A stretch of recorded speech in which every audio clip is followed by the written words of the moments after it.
Bagian 1, Pembukaan, suara yang lahir dari kesunyian. Ketika tidak ada lagi yang tersisa, hanya dirimu yang bisa mendengar. Pernahkah kamu merasa seolah dunia benar-benar diam terhadapmu? Tidak ada lagi yang menyemangatimu. Tidak ada lagi pelukan yang menyambutmu. Tidak ada lagi suara yang menenangkan jiwamu yang remuk. Dan kamu hanya bisa menatap atap kamar, sendirian. Sambil bertanya dalam hati, sampai kapan aku harus seperti ini? Kemiskinan mengikatmu, patah hati menghancurkan semangatmu, dan rasa putus asa menyelinap perlahan, menggerogoti bagian terdalam dari dirimu. Tapi, tepat di tengah keheningan itu, ada satu suara yang tidak pernah benar-benar pergi. Satu suara yang masih bisa kau dengar jika kau diam sejenak. Suara dirimu sendiri, berbicara kepada diri sendiri, bukanlah bentuk kegilaan. Itu adalah bentuk tertinggi dari keberanian. Saat tak ada lagi yang bisa kau andalkan selain dirimu sendiri. Karena di dunia yang sering menertawakan luka, kitalah satu-satunya yang bisa memeluk luka itu. Dan berkata, aku masih di sini, aku tidak akan menyerah. Apakah kau tahu bahwa sebagian besar orang yang bangkit dari nol, dari kemiskinan, dari kehancuran, dari pengkhianatan, mereka semua pernah berbicara kepada diri mereka sendiri. Mereka mengatakan, aku lebih dari keadaanku, aku tidak boleh kalah, aku pantas untuk bertahan dan menjadi lebih kuat. Mereka tidak menunggu motivasi dari luar. Mereka menciptakan suara dari dalam. Dan hari ini, aku ingin mengajakmu menyelami dunia yang tidak terlihat. Dunia percakapan rahasia antara kau dan jiwamu sendiri. Karena sebelum kamu bisa sukses, sebelum kamu bisa mencintai lagi, sebelum kamu bisa bangkit dari kemiskinan, kamu harus belajar dulu satu hal yang paling penting. Bagaimana caranya menjadi sahabat untuk dirimu sendiri. Dan itulah yang akan kita pelajari bersama di perjalanan ini. Dalam beberapa menit ke depan, aku tidak akan menggurui. Aku tidak akan memaksamu percaya apapun. Aku hanya ingin jadi cermin yang menuntunmu melihat dirimu yang sebenarnya. Bukan yang lemah karena patah hati. Bukan yang hina karena kemiskinan, tapi versi dirimu yang sedang tidur dan siap untuk bangun. Jadi tarik napas, duduk dengan tenang, dan dengarkan dirimu sendiri. Bukan suara masa lalu, bukan suara orang-orang yang menyakitimu, tapi suara hati yang selama ini kamu abaikan. Karena di tengah semua kehancuran itu, ada satu versi dirimu yang sedang mengetuk dari dalam, dan berkata, beri aku kesempatan untuk menjadi versi terbaik darimu. Bagian 2, Realitas yang pahit. Saat dunia mengabaikan, dan diri sendiri harus bertahan. Mari kita berhenti sejenak, berhenti menipu diri, berhenti berpura-pura kuat, karena ada saat-saat dalam hidup di mana semua terasa begitu tidak adil. Kau lahir di tengah keluarga yang pas-pasan. Uang adalah sesuatu yang hanya datang saat sudah mendesak dan tidak bisa ditunda lagi. Dan kau belajar terlalu cepat bahwa harapan seringkali hanya membuatmu semakin sakit. Lalu datang cinta. Kau mencintai seseorang lebih dari dirimu sendiri. Memberikan segalanya, membiarkan hatimu terbuka lebar, tapi pada akhirnya, yang tersisa hanyalah rasa hampa, dan seseorang yang pergi tanpa penjelasan.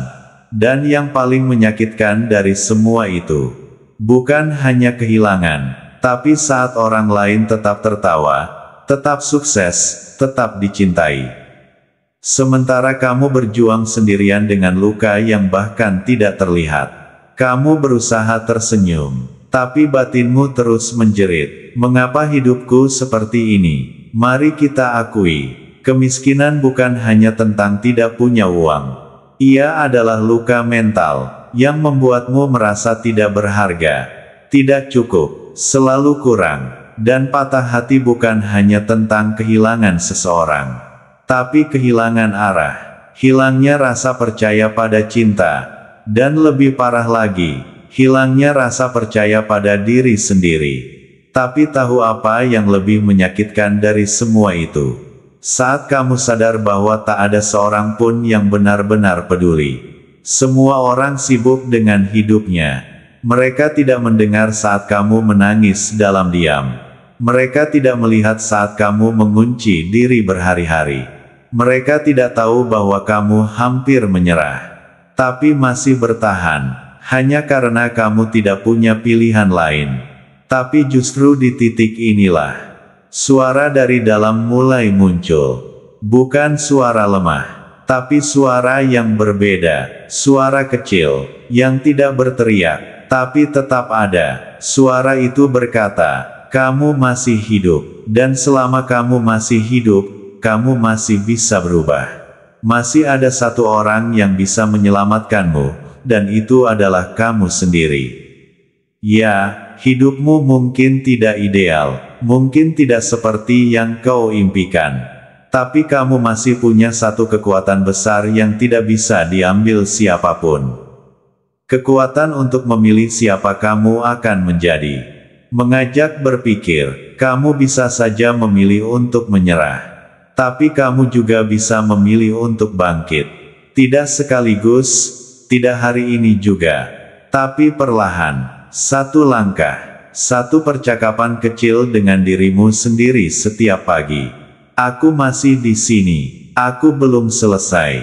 Aku tidak ingin mati sebagai korban, tapi bangkit sebagai pemenang. Luka yang kamu miliki hari ini bisa jadi alasan untuk mengubur dirimu sendiri. Atau bisa jadi bahan bakar untuk menciptakan ulang dirimu yang baru. Jangan tunggu orang lain mengangkatmu. Jangan tunggu dunia menyadari nilaimu. Mereka mungkin tidak akan pernah melakukannya. Tapi dirimu, bisa. Kamu bisa melihat potensi dalam dirimu. Bahkan saat tidak ada orang lain yang percaya. Ada seorang pria di India, yang tinggal di desa miskin. Setiap hari ia berjalan kaki sejauh 5 kilometer, hanya untuk bersekolah. Ibunya menjual kue di pasar. Ayahnya sudah tiada, dan setiap hari ia menulis di kertas bekas karena tak mampu beli buku. Orang-orang menertawakannya, tapi ia tidak pernah berhenti berbicara pada dirinya sendiri. Aku akan sukses. Aku akan mengubah hidup keluargaku. Aku tidak boleh kalah. Hari ini, pria itu adalah CEO dari salah satu perusahaan teknologi terbesar di Asia. Bukan karena keberuntungan, tapi karena ia berbicara kepada dirinya sendiri, dan percaya.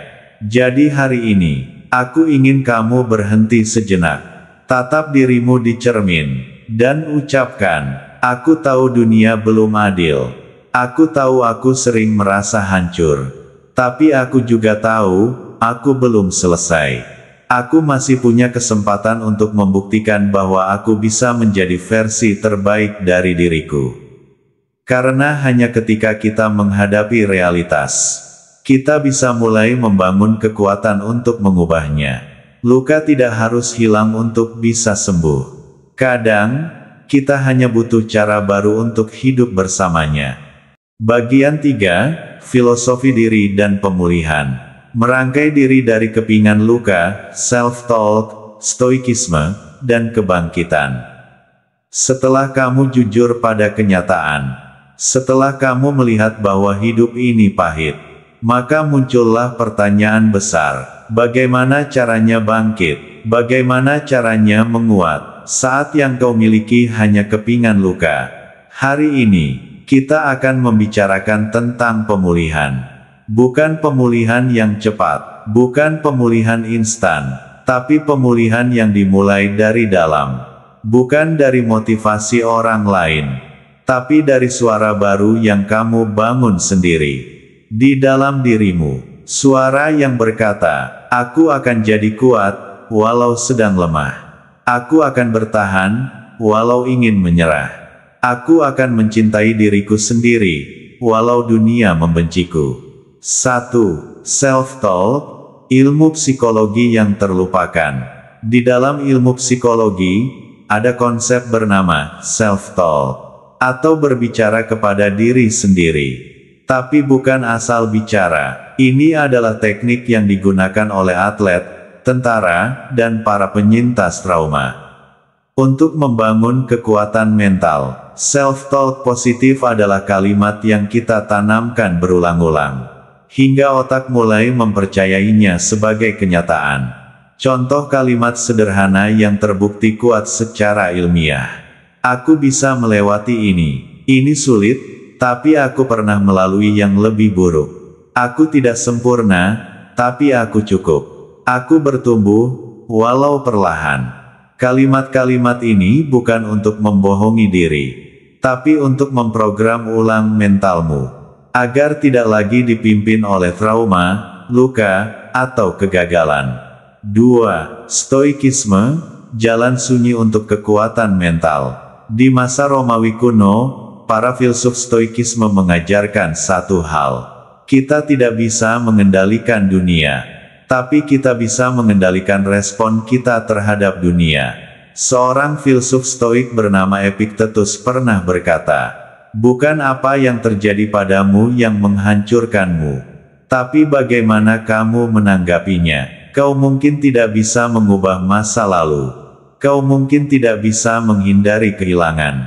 Tapi kau bisa memilih bagaimana kamu akan melangkah dari luka itu. Stoikisme mengajarkan kita untuk berkata, ini memang sulit, tapi aku tidak akan mengutuk dunia. Aku menderita, tapi aku tetap punya kendali atas diriku. Aku kehilangan, tapi aku masih hidup. Mereka mengajarkan untuk diam saat dunia ribut, untuk tenang saat hati terbakar, dan untuk berjalan saat semua orang menyerah. 3. Membangun identitas baru. Aku bukan masa lalu. Kamu bukan kesalahanmu. Kamu bukan masa lalumu. Kamu bukan orang yang pernah ditinggalkan, dikhianati, atau dipermalukan. Kamu adalah seseorang yang masih hidup. Dan itu artinya, kamu masih punya pilihan. Ambil selembar kertas hari ini. Tulislah 2 kolom. Di sebelah kiri, tulis apa yang kau benci dari masa lalumu. Di sebelah kanan, tulis siapa kamu ingin jadi mulai sekarang. Contoh. Kiri, aku sering gagal. Kanan, aku ingin belajar dari setiap kegagalan. Kiri, aku pernah disakiti. Kanan, aku akan menyembuhkan diriku, tanpa menyakiti orang lain. Proses ini adalah awal dari transformasi. Bukan dengan kekuatan besar, tapi dengan keberanian untuk mulai mengulang narasi hidupmu. 4. Kisah nyata, bangkit dari ketiadaan. Mari dengarkan kisah nyata ini. Ada seorang wanita di Brasil. Lahir di lingkungan miskin. Ayah pemabuk, ibunya pergi. Di usia 13 tahun, dia tinggal di jalanan. Tidur di kardus. Memulung makanan. Pernah diperkosa. Pernah hampir bunuh diri. Tapi suatu hari, dia berkata pada dirinya sendiri, aku tidak akan mati di jalan ini. Aku akan jadi seseorang. Tuhan belum selesai denganku. Setiap pagi ia berkata begitu. Hingga akhirnya ia mulai bekerja sebagai tukang cuci. Lalu jadi pelayan. Kemudian ikut pelatihan tata rias. Hari ini, wanita itu memiliki brand kecantikan internasional, membuka lapangan kerja bagi ribuan wanita di Amerika Selatan. Bukan karena dunia memberinya kesempatan, tapi karena ia menciptakan kesempatan itu dari dalam dirinya. Pertanyaannya sekarang, mengapa bukan kamu? Apa yang membuatmu berpikir kamu tidak bisa? Kamu punya luka, dia juga. Kamu miskin. Dia lebih miskin. Kamu patah hati. Dia hancur berkali-kali. Tapi dia memilih berbicara pada dirinya sendiri. Dengan suara yang menguatkan. Dan dia menang. Jadi sekarang, kita sudah punya 2 senjata utama. Self-talk, cara berbicara kepada diri sendiri agar menjadi kuat. Stoikisme, filsafat yang melatih kita mengendalikan emosi dan menerima realitas dengan kekuatan. Dua hal ini, jika dilakukan secara konsisten, akan membantumu membentuk identitas baru, yang tidak lagi dikendalikan oleh luka atau kemiskinan. Ingat ini baik-baik, tidak ada orang yang lahir kuat. Kekuatan itu diciptakan oleh luka yang tidak membunuh, tapi membangunkan. Dan sekarang, saatnya kita masuk ke bagian selanjutnya. Bagian di mana kamu mulai menjadi versi terbaik dirimu. Bukan dalam mimpi, tapi dalam kenyataan. Kamu tidak perlu menjadi luar biasa untuk memulai. Tapi kamu harus mulai untuk jadi luar biasa. Bagian 4, menggali versi terbaik diri. Bersahabat dengan bayangan, berteman dengan proses. Setiap orang memiliki versi terbaik dalam dirinya. Bukan versi sempurna, bukan versi tanpa celah, tapi versi paling kuat, yang muncul justru ketika kita berada di titik paling gelap. Tapi untuk bisa menemukan versi itu, ada satu pertanyaan yang harus kamu jawab terlebih dahulu. Siapa kamu ketika semua yang kamu andalkan telah hilang? Saat kamu tidak punya kekasih. Saat uangmu habis, saat keluargamu tak percaya padamu, saat kamu benar-benar sendiri, siapa kamu di saat itu? Itulah saat di mana versi terbaikmu mulai muncul. Bukan saat kamu dipuji, tapi saat kamu dijatuhkan dan tetap berdiri. Bukan saat kamu punya semuanya, tapi saat kamu tetap bergerak, meski tidak punya apa-apa. Versi terbaikmu bukanlah nanti, ketika semua sudah sempurna. Versi terbaikmu bisa dimulai hari ini. Dari langkah kecil yang kamu pilih untuk tidak menyerah. 1. Latihan percakapan positif dengan diri sendiri. Setiap pagi, ambillah waktu 5 menit untuk berdialog dengan dirimu sendiri. Tatap cermin, atau tutup mata, lalu katakan kalimat-kalimat ini, atau bentukkan versimu sendiri. Aku bukan korban, aku sedang bertumbuh, walau pelan. Aku tidak akan mempermalukan diriku dengan menyerah. Aku mencintai diriku, bahkan dalam kekacauan ini. Aku masih di sini, dan itu cukup untuk hari ini. Ulangi, rasakan, percayai. Suaramu akan menjadi obat, dan pelan-pelan, hatimu akan percaya lagi pada dirimu. 2. Kebiasaan kecil yang membentuk karakter hebat. Tidak ada versi terbaik yang lahir dari ketidakteraturan. Kamu butuh kebiasaan, bukan kebiasaan besar, tapi kecil, yang kamu lakukan setiap hari, bahkan saat hatimu berantakan. Contoh kebiasaan yang sederhana tapi kuat. Bangun pagi dan rapikan tempat tidur. Tulis 3 hal yang kamu syukuri, meski kecil. Jalan kaki 10 menit sambil mendengarkan podcast inspiratif. Baca 2 halaman buku yang memperkaya pikiranmu. Kurangi waktu bersama orang yang hanya membuatmu merasa tidak cukup. Lakukan itu selama 30 hari, dan dirimu akan berubah. Karakter hebat tidak lahir dari niat saja, tapi dari kebiasaan yang disiplin. Jika kamu bisa mengatur dirimu saat hidupmu berantakan, kamu akan jadi sangat kuat ketika hidupmu mulai membaik. 3. Prinsip 1% lebih baik setiap hari. Kebanyakan orang menyerah, karena mereka ingin hasil besar dalam waktu singkat. Tapi versi terbaik dari dirimu tidak datang dari revolusi, melainkan dari perbaikan kecil, terus-menerus. Filosofi 1% lebih baik berarti, hari ini kamu tidak harus sempurna. Kamu hanya perlu 1% lebih baik dari kemarin. Contoh, jika kamu membaca 2 halaman hari ini, besok tambah jadi 3. Jika kamu kuat berjalan 5 menit hari ini, besok tambahkan 1 menit. Bayangkan jika kamu bertumbuh 1% setiap hari selama 1 tahun. Kamu akan menjadi 37 kali lebih kuat dari hari ini. Perubahan besar terjadi secara diam-diam, bukan dari teriakan, tapi dari kesabaran, dan versi terbaikmu sedang tumbuh. Setiap kali kamu berkata, "Aku tidak akan berhenti, aku akan terus berjalan, aku layak menjadi lebih baik." 4. Tantangan, 21 hari menemukan dirimu yang baru. Mulai hari ini, ambil tantangan kecil, 21 hari menciptakan ulang dirimu. Hari pertama -7, fokus pada self-talk. Hari ke-8 -14, fokus pada kebiasaan pagi. Hari ke-15 -21, fokus pada membuang satu hal yang merusakmu, toxic relationship, media sosial, atau kebiasaan buruk. Setiap hari, ambil 10 menit untuk mencatat perubahanmu. Apa yang kau rasakan, apa yang sulit, apa yang kamu syukuri. Catatanmu akan menjadi cermin perjalananmu. Dan ketika kamu melihat kembali, kamu akan sadar betapa jauhnya kamu telah melangkah dari titik nol itu.